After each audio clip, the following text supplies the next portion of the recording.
Hi, I build worlds for a living, but I don't build them alone. I'm Jeannie, the first reader and the partner who tries to keep the real world running. I'm J.E. Sutton Jr. This is the Co-Authored Life. A look at the stories we share and the life we're building together. How's it going? It's going. All right. All right. Another week. Yes, another week, and let's dive right into Pages in Process. Pages in Process. So, two announcements this week. The first is that we got the first masters of the audiobook version for the Failsafe Program just yesterday. Did she add music or anything? Nope, there's no music to it. It's just her audio voice. But I've listened to the opening credits and the first chapter. So far, it's pretty good. It's a little odd listening to the story because I haven't really revisited that story since I wrote it back in September. Yeah. But so it's a little, I'm noticing things I wish I could change now, and Too late. it is too late. but in other areas, I'm like, oh, Ship has sailed. yeah. I'm like, oh, it's really love how she brings the characters together. So I'm excited for people to hear it.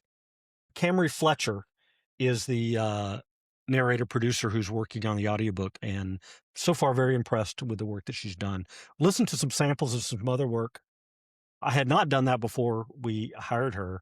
I had gone just on the samples that she did for the Failsafe program, but she's done a bunch of different types of stuff. Different genres. It's just different genres, different accents. So she obviously can do different accents. Well, right? yeah, because we looked her up and I'm like, is she English? I don't know that she is, but she did a very good job with that Yes. accent on that one, on that particular one. So that's the big news. There's 23 chapters in the novel. She's done about 18 of them. Then she had to take a little bit of a break for a trip that she had to take this month. Yay for vacations. Vacation trips. And Good then for her. And then she's going to finish it after mid-June. So hopefully we're still looking for a release, hopefully at the end of June, early August. I'm excited about that. What about July? I'm sorry, July, August, man. Whew. End of June, early July. By the 250th birthday. Woo! By the Failsafe program to listen over to July 4th. That's the first announcement, so I'm excited about that. The other announcement is, and I know the progress is very, very slow, but the closing point is getting closer and closer to the finish. I'm now up to around 70,000 words, probably going to end up around a little over 80,000 words. Readers don't care. I know they don't. Sorry. We don't care. That's an age-old thing because readers don't care, but authors use word counts and publishers use word counts instead of page counts. Is it like an EPing thing? No. Ooh, I have 80,000 words. No, it's because page counts vary by format. Okay, I mean, I get that, but... So you can't say, how big is your book? Well, it's 300 pages. Well, it is in paperback format. In hardback format, it may be a little smaller. In ebook format, that really doesn't make any difference whatsoever because there's not really page content. Font size, which you can change up and down in ebooks, will make that page count grow or shrink depending on the size of the font. So it is an EP thing. Yeah, sort of is. But the word count is the word count. So of course it is, because it's a finite thing. Right, it doesn't change. So when you want to measure the size of a book, word count is actually the finite measurement. You can't measure it any other way. So I'm going to write a book with a bunch of because the character can't think straight, and it could be 80,000. Yeah. Well, that's true. I'm not telling you that authors pad things to get it to a certain point. What I'm saying is, in modern publishing, the expectation is novels in certain genres are expected to be certain size ranges. It's not 80,000 exactly, but somewhere between 65 and 110,000 is where you see most modern, regular novels of most genres. Fantasy novels are usually a little bit bigger. Straight romance novels are of course, because they're padding it with... Anyway, that's a different area. Well... I don't want to get you started on that conversation. We could do that later. We will. The book club. But but so that's how you measure it. So yes, for readers, that's completely nonsensical. They don't care what the word count is. Authors have to care because that's how we measure it. And that's how you measure it even by chapter sizes are measured in word counts too. So a fast, tight thriller will have chapter sizes around 2,000 to 2,500 words, whereas fantasy novels that are more leisurely paced or more detailed can have 3,000 to 5,000 word chapters. So that's how we do it. There's a little inside. Readers don't care. No, they don't. And I couldn't have told you this a year ago before I started this journey. And now I've had to educate myself about how all of that stuff works and realize that the novels that I grew up reading as a young man, these very small mystery novels were very small novels by today's standards. So, I mean, a Nero Wolfe novel is probably somewhere around 240 pages, which comes out to less than 60,000 words, probably 50 to 60. So that doesn't qualify as a novel anymore? No. Anything over 40,000 words is a novel. Anything over 40,000. But in modern standards, that would be considered a very small novel. And some traditional publishers wouldn't publish it at that size unless the author was really well known. So readers expect a certain size at the price points that they're paying, and that's kind of what you're looking at. So when you're looking at writing a novel, you're looking at hitting this at almost like skydiving. You're looking at hitting a target. Excuse me. You're hitting a target, and the target for this book is around 80,000 characters. Okay. 80,000 words. Sorry, characters is a different measurement. Sorry. There you go. Way more than any reader wanted to know about word count. Got it. Authors have an EPEAN scale. Well, authors have a lot of weird things, but that's more of a publishing EPEAN than it is a writer thing. Writers just want to write, but in order to get published and to get readers, they have to fit into certain categories. So you can publish with much smaller books, but it's tough to be considered a mainstream novel if you're not in a certain area. Okay. The Failsafe Program and Cybernetic Resonance come in a little under that. The first one was around 60,000 words, and the other one was around 75,000 words, 70, 72, I think. But so they're a little under that. But that's okay for a sci-fi detective mystery thriller, whatever you want to call it. We're not maybe even sure what to call it, but it's an Alan Harris and Layla series. Is what it's called. It is, and the folks who appreciate it and have told me they love it, I appreciate those folks, and hopefully we'll find some more of them. So that's what we've got going on with Pages in Process so far. Did you have? We have so much more. We have so much more. We have more. So we have a book event coming up on June 20th. That's true. At San Marco Books and More. And we alluded to this. I'm trying to work on our tablescape because, yes, that is a thing. Tablescapes. So, of course, we got some new technology, and it's going to be a little weird for you guys. No, it looks pretty good, though. Oh, there, it's still going. It's just when it changes, there's a delay. Anyway, the camera doesn't do it justice. No. But it constantly changes as this revolving. Oh, wait. At an angle is probably better. This revolving sort of wand sort of projects LED lights on the screen, and it creates images. It's really, really cool. We're going to use it on the table. And basically, I was looking for what authors do for their tables, and they have posters and they have banners, and I'm thinking, how do they afford this? And so this ran around, I think it was like $250. Which is way cheaper than a banner. It's about the same price point as a banner, but we can change it. There's an app for your phone. You just upload the little videos that you want, and there you have it. So we got that for the tablescape. and we'll use it again in July on the July. 18th at the Literary Indulgence Festival.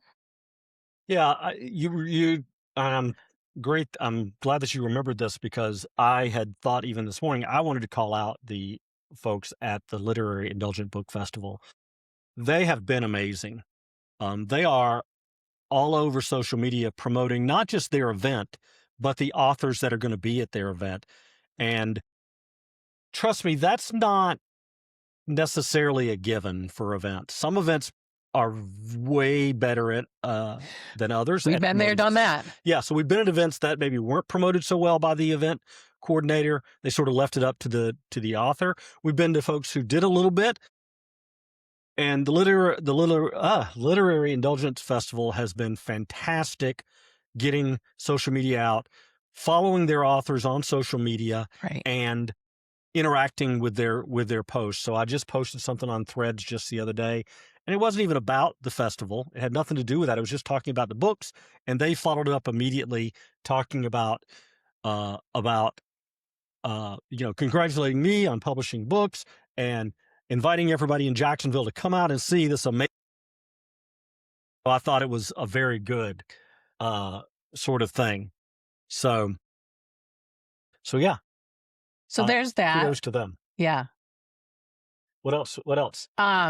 I made him sign up for the Jacksonville Book Festival at the main library downtown. We'll know by July if he is Hopefully, an author. Hopefully, they will select me. You are an author, but I mean, they'll select me to appear.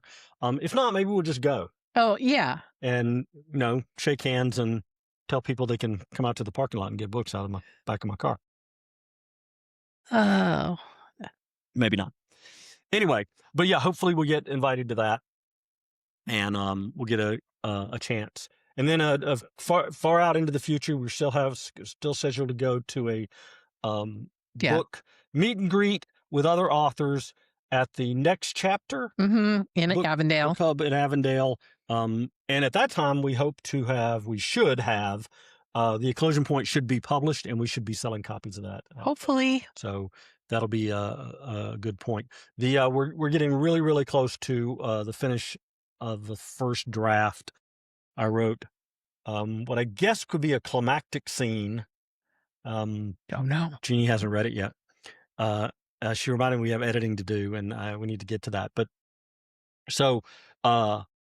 this is sort of going to be a really, really high climactic peak, and then the denouement is going to be sort of a slow ramp to solve and wrap it all up. And there's a couple of twists in there, and hopefully some exciting stuff. So I'm excited for Jeannie to read it because, as we may joke about this, and she may not believe it at times, but she is in fact the reader that I write for. Ever since the first time I wrote a short story, her reactions to it are really why I do it, and the fact that other people have had similar reactions. I really like the new book that you're writing. It's fun.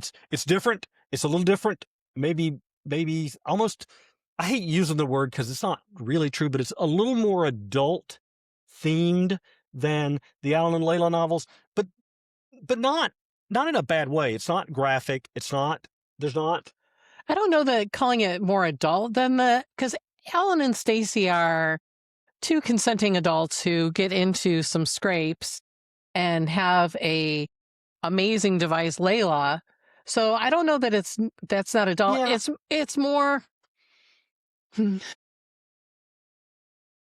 I want to say more real world, but that isn't even true. I mean, the technology is still there in Eclosion Point. However, that isn't the focus. The focus is on Ava Chen doing her job and doing her job well. And I think that's why it's developing. Her character's developing. Yeah, I think it's a different. I think it's probably because I think Eclosion Point is better at character development than I was at either the Failsafe Program or Cybernetic Resonance. But that is just, I think, me growing as a writer. I don't know. Stacy grew a lot in Cyber Resonance. Stacy grows. I will tell you that I have a terrible, terrible, terrible habit in my writing of creating supporting characters that take over narratives, and then I want to write stories about them. And there's another one in this book that does that. Okay. Jeannie's trying to figure out which character. Yeah, I'm it is. clueless. I don't know. You know who it is. You're just not thinking about it. It's the FBI agent that's assisting them that in Houston that's all over the story. Oh, you want to write about his story now? Yeah, I do. I don't know that I'm going to, but he may show up somewhere else. Maybe he shows up as a guest star. I think if he's in the FBI and because she's in a joint project that he can. Yes. And I think that would be great because it causes a little tension in her own personal life. That's true. That's true because her personal life is a little bit of a mess at times. But, and maybe I missaid that. It's not that I think I'm going to write a standalone novel with him because I don't have plans to do that. But I do want to bring that character back somewhere because I don't think I want you to bring Dalton back. I liked Dalton. We'll hear about Dalton again. Dalton's not going anywhere. I like Dalton. Dalton's a great character. I could have written a story. I could have written novels about Dalton. But I didn't think about him until after I'd written. He was a throwaway character in the Failsafe. No, he's just kind of your everyman detective. He's what I think of as hard-boiled detective. Yeah. He's just a detective. Yeah. He's not a tech guy. He's not. If I wrote a standalone story about him, it would be very low tech because he is not that guy. No. But luckily, we set him up in the cybernetic resonance to have assistance in that area. Yes. So, anyway. Thanks, Layla. Well, let's move on to the Analog Book Club. All right. So, what have we been reading? I finished.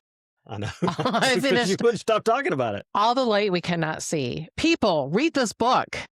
Listen to this book. While you're gone, Jerry's going out of town for 4 days, and so I am going to watch the movie. I believe it's on Netflix. Oh yeah. Yeah. So I have my tissues ready. Judy has set this book up really real. I have known nothing about this book. I have read nothing. I've not even read a synopsis, not a blurb, nothing. But she has done nothing but talk this book up, which it is my next read right after I finish the book I'm reading now on Kindle, because you told me it was available on Kindle Unlimited. I believe so. If it isn't, I'll just. I know. But it is my next read. And I'm going to get to it because you have talked it up so much. Marie-Laure is a young blind girl in France, and it's 2 points of view. And then Werner is a young boy who grows up in basically an orphanage, and he's a little techno geek, and he's into radios, and he can fix all the radios, and he tunes into a broadcast of a Frenchman teaching kids science. Oh. And every night he and his sister Yoda listen to this thing, and it is the connecting thread in the story. This is a historical novel? Yeah, it's a historical fiction. And when does it take place? World War II. World War II. Okay. Yeah, I thought you had told me that. Okay. I am dying to read it now because Jeannie has done again. I can't. She sings its praises. I love this book. At least 3 times you have to read this book. Then I came home. What was that? Wednesday? I don't know. Thursday. I came home one day this week, and she said, "Well, I cried today." And I'm like, "Okay." I'm a husband, so I first thought, "What happened? What happened? What disaster has struck us?" And she said, "It was that book." And I'm like, "Oh." Well, I cried twice that day. Twice that day. Because something happens in this book, and I'm not going to spoil it for anybody. And I was devastated. I couldn't believe that this was happening. And then, of course, later I finished it, and just I'm getting all worked up right now. Just the emotional release of this book is phenomenal. I just can't. So to summarize, go and read this book. What's the name again? All the Light We Cannot See. Who's the author? Do we know? Yeah, Anthony Doerr. Anthony Doerr. Okay. So, and we'll have a link, of course, in the description. And go and read this book. Jeannie highly. This is the one of the it's going to be, maybe it's the first co-authored life's really 5-star approval. Go read this book. It definitely I gave it 5 stars. I didn't. and I've read other reviews now that I've finished it. Some people just didn't like it. And I get that.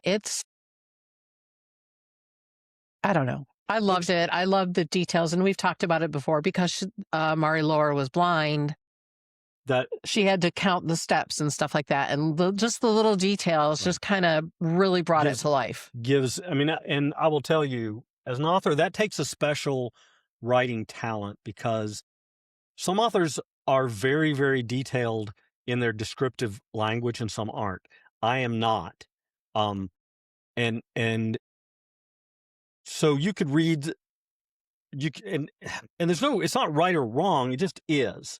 So writers like J.R.R. Tolkien, for example, could write 200 words describing a forest, right?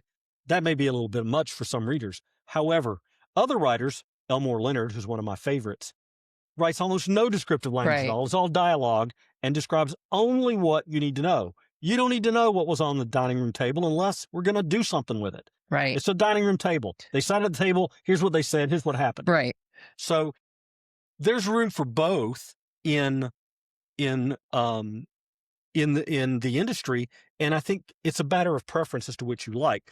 But in a particular case where it is absolutely necessary for the story to describe those things because she needs to describe those things, Right. it gives you a feeling of being in the character's persona, and that's important for And the book. at first I thought, well, this is going to get monotonous with him saying 22 steps, 18 storm drains. But you begin to crave that because you need to know, okay, she's all right. Right. So what you're describing is he subtly pulls you into the character, and you start to think like her. Yes. And if she didn't count the steps, if she stopped counting the steps, you'd be worried. Right. And that's excellent writing. Right. So. I'm still reading The Crown of Gilded Bones, and it's getting good. I really don't want to go off on it right now. We'll do a full review. Yeah, once I'm finished. And I'm at 73%. Yeah. Jeannie has a perspective on romanticy. Yes. That we'll flesh out at a future episode. And again, these are personal opinions. Everybody's reading tastes. And I'm going to butcher it, but I mean, I really, really connected with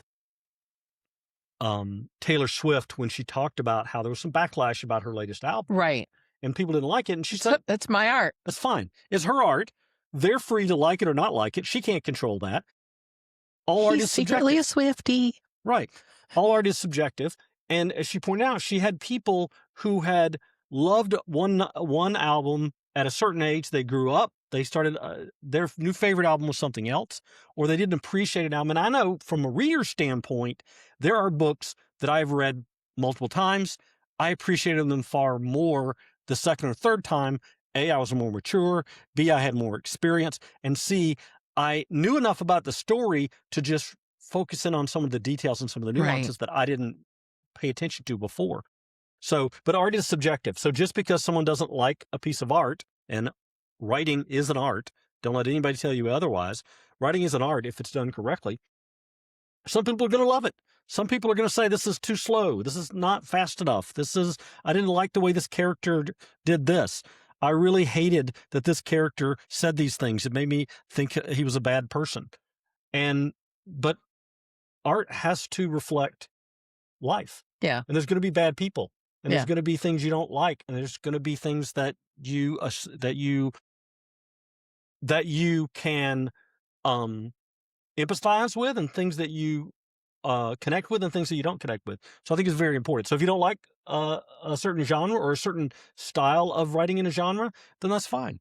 There's no law that says you have to, and it doesn't mean that someone else can't, or that they shouldn't, or that you're somehow dismissing or disrespecting the author by saying, I just don't prefer it this way. So we'll get into more of that at a later time. I'm not going to explain exactly what your position is, but you will at a later time. I will. And I think I've touched on it before. Yeah, you have.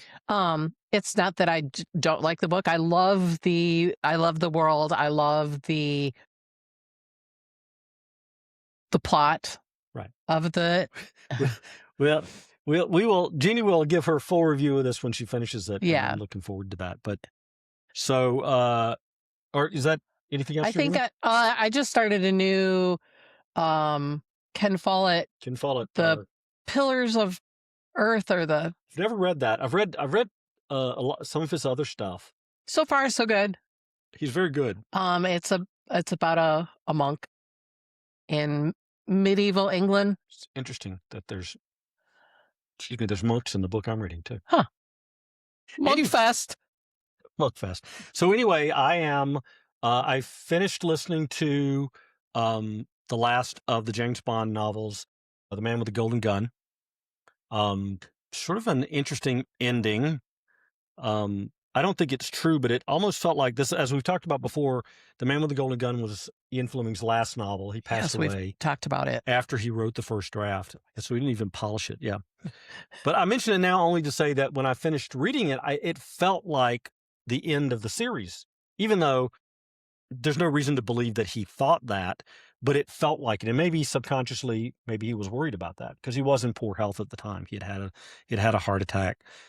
He was in poor health, and he was having trouble writing because took a lot of energy. So it just felt like he was wrapping up the series, even though it isn't explicit, but there were things that happened at the end of that book that said, oh, maybe he felt this was the end of the journey. Huh. But so I did finish that. I finished Ironwood by Michael Connelly, a second book in his Catalina Island series. I did really enjoy that book. Jeannie's going to, I think, read that series in the future. Yeah. She's never read Michael Connelly. She loves the That's TV not stuff. true. Oh, you haven't read? Oh, yeah, you have read. I'm sorry. That's true. You have read. You have read them because we have some paperback copies Right. from back when I bought a lot of physical books, which I don't anymore. But and you when you had days at school that you Yeah. couldn't use electronic devices, you would read some of those. So you have read Michael Connelly. You haven't read any of the Catalina series? No. 2 series. It's really good. So I did finish that. So now I am reading the latest Craig Johnson novel again. That's what you're going to read that you haven't read yet. That's why I was confused. Yeah, I don't think I've ever read You've never Craig read Johnson, Craig Johnson. which totally throws me off because I used to work with a guy named Craig Johnson. So when you were like, Craig Johnson, I'm like, Craig Johnson wrote a book? I'm like, yeah, I was like, he doesn't really seem like the type, but well, and neither does Craig Johnson, the writer, because he looks like your grandpa. But well, my grandfather's passed, so he looks like your grandpa scary. before he passed. But if you don't know, Craig Johnson writes the Walt Longmire, what they would call a contemporary Western mystery novel. Love the characters. If you've seen the TV show, the novels are way better. That's not a knock on the show. It's a different medium. But the relationships, the humor. Is he as sexy in the books as he is in the series? Way better. Yeah. Ooh, maybe I do need to read this. I love my book boyfriends. He, if you're the type of woman that likes a rugged outdoorsman, kind of self-reliant kind of guy, he's your man.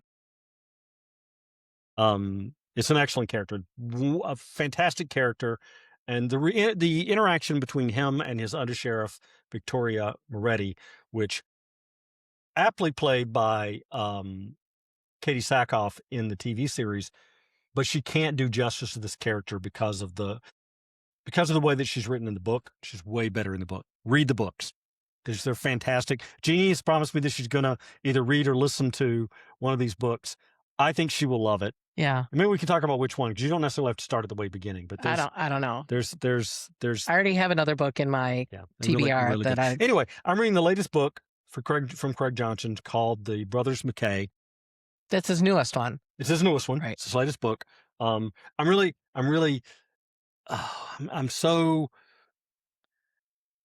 angst every time I read one of his books because, unlike some novels, Walt is aging in these books. Oh. And so you start to feel like, how many more of these does he have? I'm a little worried about that. But he's also written some flashback novels too. So I really love the character, though. It's a fantastic character. And just for an example, the other character that the TV show absolutely does not do justice to is Henry Standing Bear. Really? Oh Because my I God. love that character in the series. He is so much better in the books. Huh. First of all, he's a giant of a man Yeah. in the books, and he is way stronger of a character Hmm. in the books. And so I love these characters. So I'm reading that right now. The next book I'm going to read is All the Light We Cannot See, because Jeannie has recommended it so highly. So Everyone should read this book. I don't, it's, I don't know. It is a human approach to the horrors of World War II, but not from a Holocaust point of view, but from just the hardship Germany invading France and being a conquered people. yeah. Okay. So I have not read a lot of historical fiction lately. But so I'm looking forward to that. am really, Now you're on this quest. I'm to on do the that. quest. There's 15 books. I've read 6 of the books so far, which Is this just a book list somewhere? yeah, it's on Pagebound. Pagebound has these little quests you can join. So we can put a link to that, right? I don't know. Let's see if we can do it. If we can, we'll put a link to that in the description this week. So if you'd like to follow along on Jeannie's quest, you can follow along. It's let us know I what never you think. thought I would enjoy historical fiction. I'm like, I've never read that genre. Let's go for it. And memoir or not crap. What was that other book? Pachinko. Really good. Well, Hamnet was one of those too, right? Hamnet. Hamnet. And The Underground Railroad and I've read The Women. Oh, that's another really good one. I've never read that. Yeah. The Underground Railroad. You know who I need to catch up with is Kelly to see if she enjoyed The Women. Oh, that's right, because she bought it that day. Yeah, under my recommendation. Yep. Yeah, we should ask her about that. Okay. The Underground Railroad. That might be the edge of historical fiction. That's a little more. It's historical speculative fiction, I think. Yeah, but I mean, again, it showed the atrocities of what happened to how they handled it, and the plot devices they used were a little fantastic. But that's where the word fiction comes in. Yeah, but the point was they were telling a real story about the conditions and the challenges, and there was just unique ways to handle it. Yeah. The co-producer has wandered into the room, so prepare for chaos to ensue. Chaos and violence may ensue. So I think that pretty much wraps up the Analog Book Club. Yeah, it was a good Analog Book Club segment. We had lots to talk about this week. The main point: go read All the Light We Cannot See. The Light We Cannot See. We'll have a link so that you can read that, and we'll try to get a link to the Pagebound quest. I don't know if you have to be a member to. I mean, it's no, you don't. So it's free. It's free to join. So you don't. Yeah. Okay. So maybe we can get a link. Yeah. But, okay. Let's move on to Plot and Popcorn. Plot and Popcorn. What have we been watching? We've been watching the usuals. Widow's Bay. Whew. Man. Last week's episode, and it's so funny because I read on threads that other people had the same reaction. There's a jump scare, and you know the jump scare's going to happen because they make it so obvious. It's very classic horror jump scare. Yeah, and plotting. You know it's coming. You know it's coming, and it still got me. Right. So build up, release, build up, release. Boom. Yeah. Yeah. That show is so crazy. And so funny. The gas station scene is terrifying and hilarious at the same time. You're like, and then you're laughing at a line that one of the characters delivers, and then you're back to being terrified of everything. So I'm interested to see this. Got one more episode to wrap up this. Yeah, we'll watch it when you get back. All right, we'll watch it at the end of the week, and then we'll talk about our overall impressions. But Widow's Bay is good. That's on Apple TV. We're also watching The Foundation. We're back to it. Yeah, and it's getting really, really good. I'll be transparent. We got away from it because of me, because I'm a huge fan of Asimov's writing, and I've read all of the Foundation novels. And the visual media tells the story differently. And it tells the story differently because he wrote these in the 50s and now we're in Right. 2026 Right. and you have to. But I was a little distracted by the fact that the story differs so much from the source novels. But it's really getting good. Yeah. And now I really want to know where they're going with this, even though I know the overall where they get to. How they're going to get there is. I just read a blurb about season 3, and it said that they think that as far as science fiction space operas, that this competes highly with Star Wars. Wow. I don't know about that. I mean, we're huge Star Wars people, so. So, and Star Wars is an interesting story, right? Because it is a futuristic story, but it's at heart, it's a fantasy story with, Eastern Asian influences, samurai, right? and right. Buddhism and other sort of religions sort of mixed in there, but obviously it takes place in space. There's lots of blasters and laser swords and all that. But Foundation is more traditional science fiction. Yeah, and the underpinning stories from Asimov are fantastic. What they've done with it is really, really good. Even though, like I said, I was sort of put off in the first season by how they departed from the story. But I'm I think, now in the middle of the second season. Goodness, you okay? Yeah. The second season, to appreciate that all the elements are still there. They're telling more of the story in a more detailed, where Asimov, especially in his first 3 novels, the core of the Foundation stories, he told a very abbreviated story, right? I mean, he would tell, there were 3 time jumps in the first Foundation novel alone, whereas they're stretching this out a little bit. Right. And so they're getting more details. They're talking more about character development and he did not do a lot of character development. But what he did was introduce these concepts that are so thought-provoking, things like psychohistory, the fall of the Galactic Empire, right, which obviously has its shadows in the Roman Empire. So we are both reacting to the co-producer wandering past us. She was bored. So really getting into that, exciting they now is the 3rd season out, fully out? I don't know that it's out yet. Okay. I don't know. I just saw that article, but we're like on episode 9 or so. So we're almost done with the second season. It's really good. It is really good. The how they're going to get.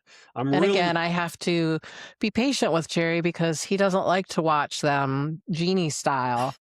So we get 1 a night, and I'm like, Jeannie is very much a binge watcher on TV. I am generally not. He wants to savor it. I do want to savor it, but we did binge watch the latter half of Jury Duty. If you have not seen the show, it's on Amazon Prime. Go watch it.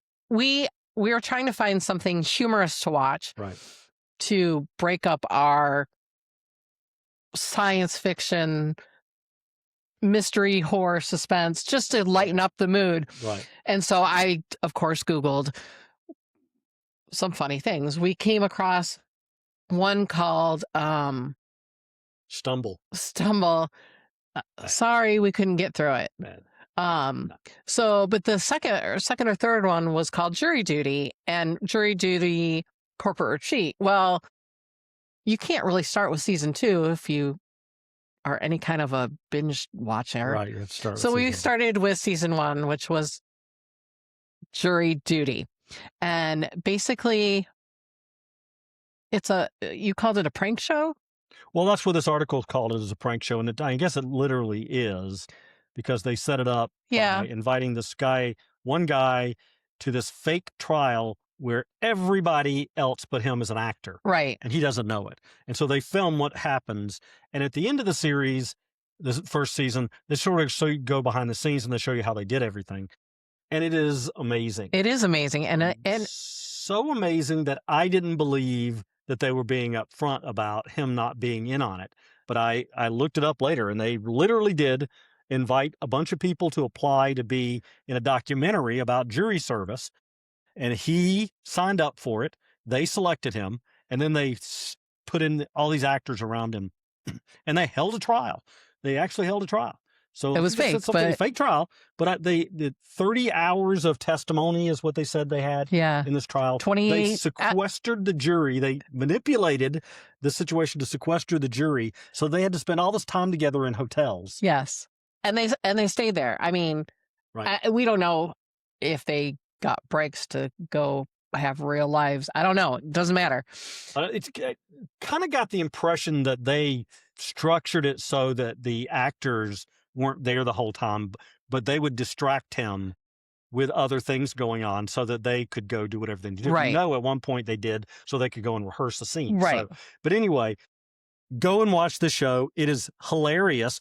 Give it more than the first episode, because the first episode's a little uneven. You're like, what am I watching? Yeah. Keep but then watching. It turns into a train wreck that you can't turn away from. And you're like, well, how's this going to end? Is he going to be mad? Is he going to be... It is, yeah. How did they? It was kind of a little touching end. Yeah, it was. It was very. Yeah, it was very touching. The way they ended it, very heartwarming. You know, sort of kind of an experiment in what happens when you take people who they were just doing a job, right? These are actors getting paid, but some of them make connections while they're spending so much time together. So that was kind of fun. I will tell you that the one thing that I told Jeannie early on is, in my experience with jury duty, and I've never actually served on a jury, but I've been called several times and gone through even up to voir dire. This show nailed what it's actually like. It's not like what you see on TV and drama, right? Where it's all polished and the lawyers are all very well spoken. And no, it's like some of them are very good. Some of them are very bad. It's very chaotic at times. Although I really wondered if the defense lawyer was going to blow by being so bad. Maybe, but I have seen lawyers almost that bad. I have too. And I have served on 3 juries. And yeah, you actually have served on juries. I have not. Yeah. I love jury duty. Well, I am one of those people that if I'm called for jury duty, I'm like, yes, pick me. Well, forever, I always got excused because my uncle and my grandfather were both bailiffs in the court system. What uncle? Joanne and Kay's father. Oh, I didn't know that. Yeah, Roland. Roland was a bailiff? Yeah, he was a police officer for a while, and then he was a bailiff. Oh, I didn't know that. As well. But my grandfather, yes, I know. After he retired from the Navy and then the fire department, Naval Mayport Fire Department, he then went to work in his third civil service job as a bailiff in the Duval County Court system, which he was the last job he held until he retired. But in his 80s or something. But so the minute they would ask me if I had any family member in law enforcement, well, yeah, my grandfather is a bailiff. Oh, what? The judge would ask me, well, what's his name? Harry Shuford. Oh no, Harry, he's a great guy. Bye. That guy's gone. And then the other thing is that in my other job, which is in the insurance services industry, a lot of trials relate to insurance or something like that. And then when the first time you mentioned that you work for a company that does insurance services, it sometimes gets you bumped off the jury. So I've gotten kicked off 2 juries because of cause. And then the other jury that I was potentially going to be sat on, I don't think I ever got into the jury box, but they were still going through the process. And the judge came out and told us that the defendant apparently didn't like the looks of the jury because he decided to cop a plea. The co-producer would like to be heard on the subject, but all right. So what else? I don't think we're watching. I mean, we really haven't watched much Battlestar Galactica. No, we need to get back to watching that. Coming up on pivotal segments of that as they sort of arc into the this whole Starbuck being tortured is a little, it's tough to watch. The Cylons were not good. No. So but then they're about to get into their final arc, which is very, very wrapped up in the mythology of the series. Yeah. Which you don't quite get early on, but they ramp up more and more into that mythology as the show goes on. So, Which we've talked about. Yeah. So let's move on to what's for dinner. What's for dinner? What are we cooking this week?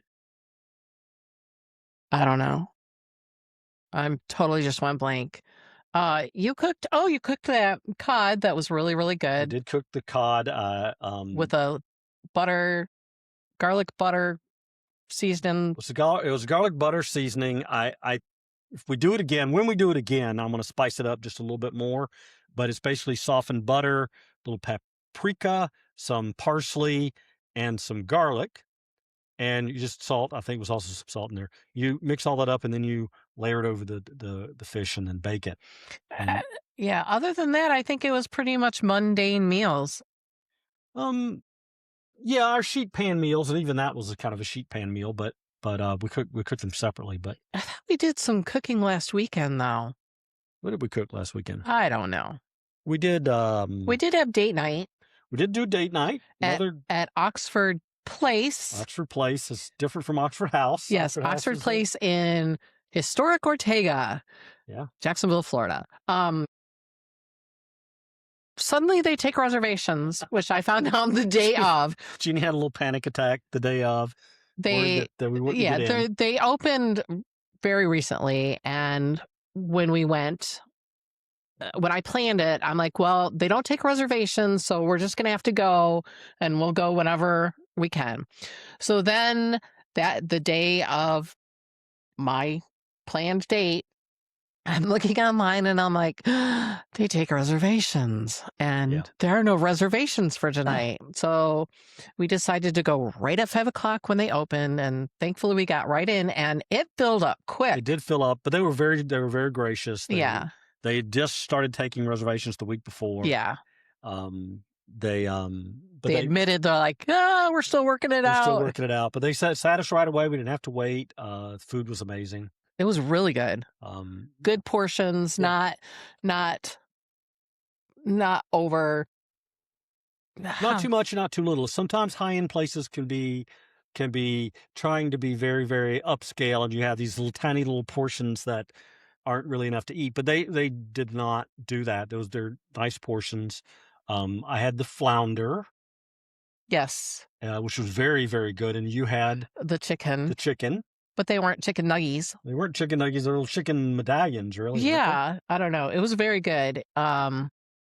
We had eggs a la Russe. Yeah, which is like a Russian deviled egg sort of thing, but it's not really deviled because they just and I read there's 2 different ways to cook it, but the way that they did it was just to take hard-boiled eggs, cut them in half, and then put a Russian dressing sauce on it. Yeah. But it was very good. It was so good. It's very good. We had some New Orleans barbecue shrimp, which was okay. I had the skillet cornbread with honey whipped butter. That butter is amazing. I tasted the butter. What we're going to do is I'm going to make some cornbread, and we're going to do the honey whipped butter. Honey whipped butter. I'll do some gluten-free cornbread, and we will do the honey whipped butter because Jeanne's reading how to do that. And then, so we'll do that. So that'll be a future adventure that we'll go on there. I thought we cooked something last weekend. We did. What did we cook? I don't know. I'm going to be rude and look at my phone. Jeez. No, I didn't take pictures. If anyone takes pictures, it's you. I will be rude and look at pictures of the dinners that we made this past week, because we generally try to record them. I record them for my apps to tell me if I'm eating enough protein. And I do it for social media, though I don't always post them, but then they'll sometimes show up. Do you need me to look because you don't have your glasses with you? Because I'm too vain to wear glasses during the podcast. No, your glasses, though. They reflect. Yeah, I don't wear them because they reflect the ring light. I mean, my glasses reflect too, but I'm blind without them, so. Oh. Did we do the oh no, that was just me. No, apparently we didn't. We did the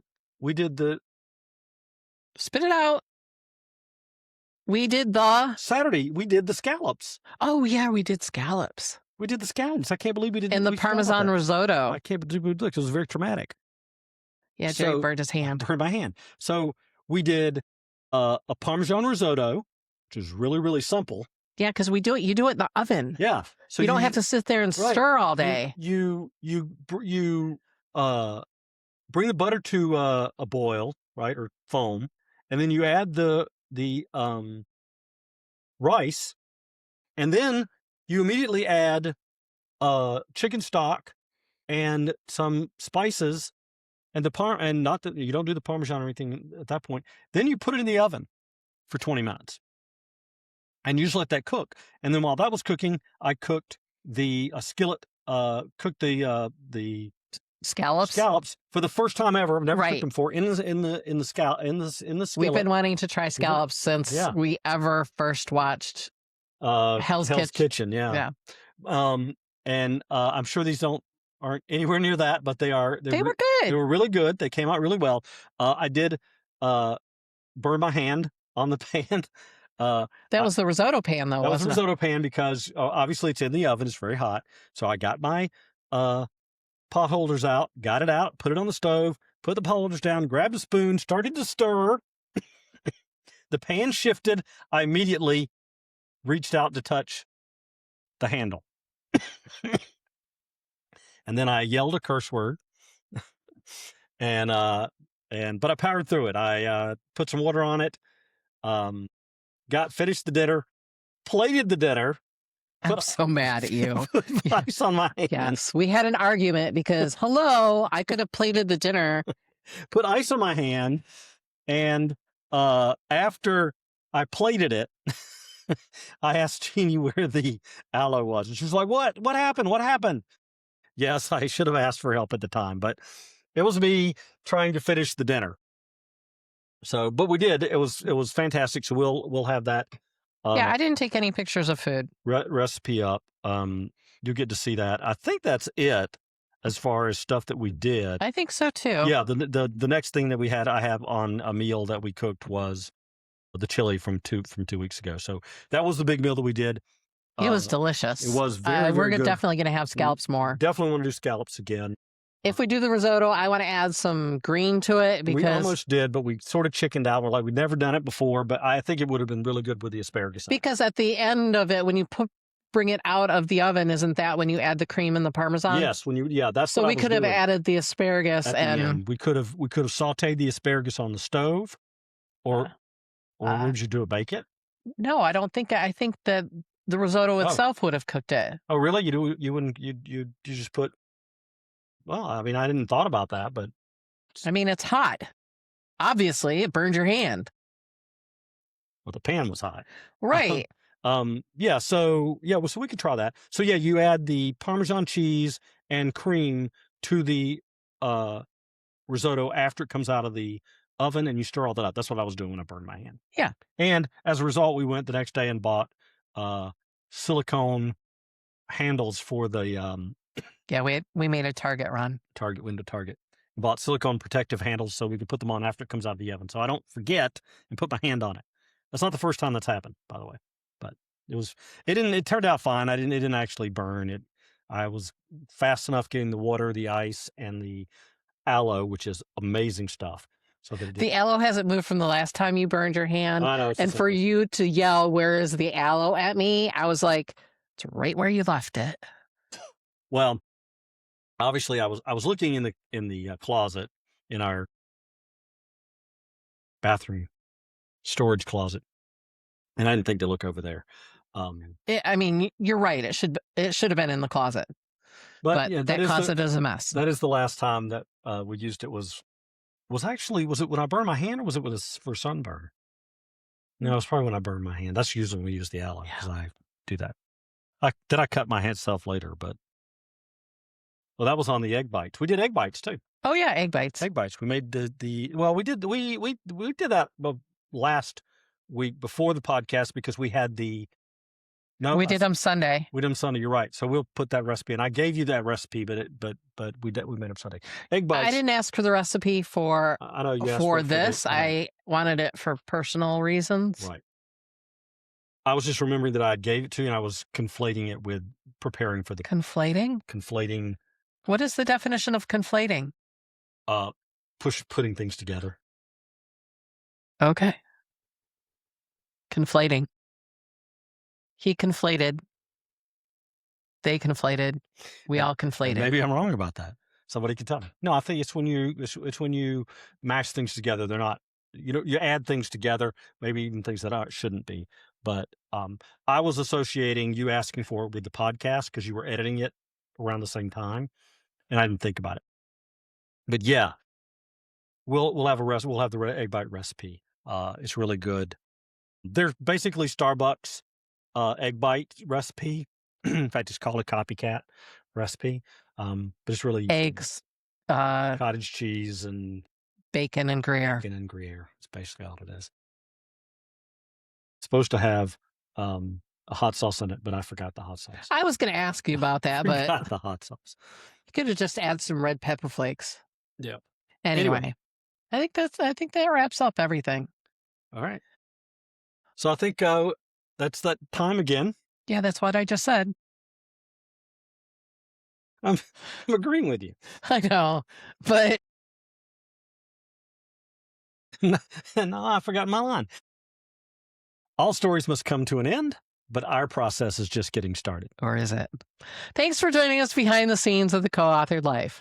I'm J.E. Sutton Jr. And I'm Jeannie. To see what we're currently working on, visit jesuttonjr.com.